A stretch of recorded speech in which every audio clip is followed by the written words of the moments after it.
মাননীয় অর্থমন্ত্রী প্রধানমন্ত্রীর নেতৃত্বে 3 মাসের মাথায় ধ্বংসস্তূপ একটা অর্থনীতি, ব্যাংকিং ব্যবস্থা, লুটপাট, এর মধ্যে বাজেটটা দিয়েছে বলেই তো বাজেট নিয়ে কোনো সমালোচনা নেই খুব একটা। বিরোধী দলের আমার প্রিয় মাননীয় সংসদ সদস্যরা, নেতারা সমালোচনা করেন, কিন্তু অন্য সময় যে সমালোচনা হয়, যে শক্তি থাকে বা এই সমালোচনায় ওনার বক্তব্য বিরোধিতার খাতিরে বিরোধিতা করেন। কথার মধ্যে শক্তি নাই, বিরোধিতার মধ্যে শক্তি নেই তাদের। এটা কিন্তু দেশবাসী বুঝতেছি, আমরা পার্লামেন্টে বুঝছি। মাননীয় স্পিকার, বাস্তবায়নে আমাদের কতগুলো সমস্যা আছে।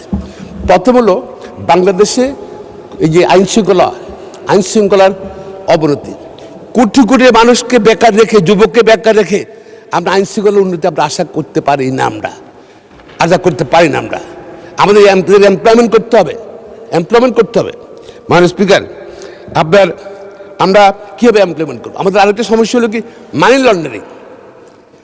লন্ডারিং। আমি আইনজীবী হিসেবে বলছি, স্বাধীনতার পরে পর্যন্ত মানি লন্ডারিং, যত টাকা মানি লন্ডারিং হয়েছে, আমরা বক্তৃতা সবাই বলেছি, শ্বেতপত্র প্রকাশ করেছি, কোনো টাকা ফিরে আসে নাই, আসার সুযোগও নাই। টাকাটা সিস্টেমে ঢুকে যায়।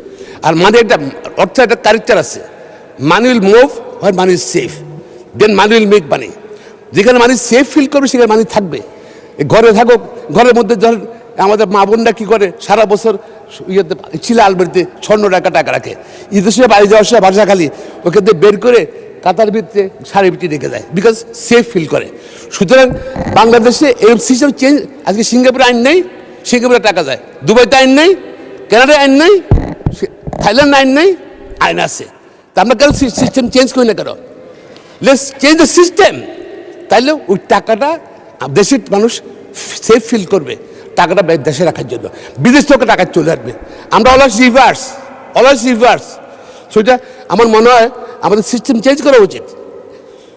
মাননীয় স্পিকার, যেটা বলতে চাচ্ছি, আপনার টাকা নাই, ব্যাংক লুট হয়ে গেছে। এত ব্যাংক দরকার কি বাংলাদেশে? এত ব্যাংক দরকার নেই বাংলাদেশে। এমপি হলেই তার একটা ব্যাংক লাগবে, এমপি হলেই, নেতা হলেই তার লিজিং কোম্পানি লাগবে। প্র্যাকটিস বন্ধ করতে হবে, ব্যাংক কমে ফেলতে হবে। ব্যাংক দরকার নেই, ব্যাংক জনগণের টাকা দিয়ে ব্যাংকে ঘাটতি পূরণ করতে হয়, ব্যাংক কমায় ফেলতে হবে। আর ব্যাংক কমে ফেললে এখন টাকা কীভাবে আসবে? কেন আমরা চেঞ্জ করি না কেন? আমরা টাকা, নগদ টাকা ঘরে, যেহেতু ব্যাংকের মানুষ আস্থা নাই, নগদ টাকা ঘরে। এবং যারা স্বৈরাচার ছিল, টাকাটা তারা গোছে রাখে, নগদ টাকা ফেলে চলে গেছে। এবং ঘরে টাকা আছে, ব্যাংকে রাখে না মানুষ।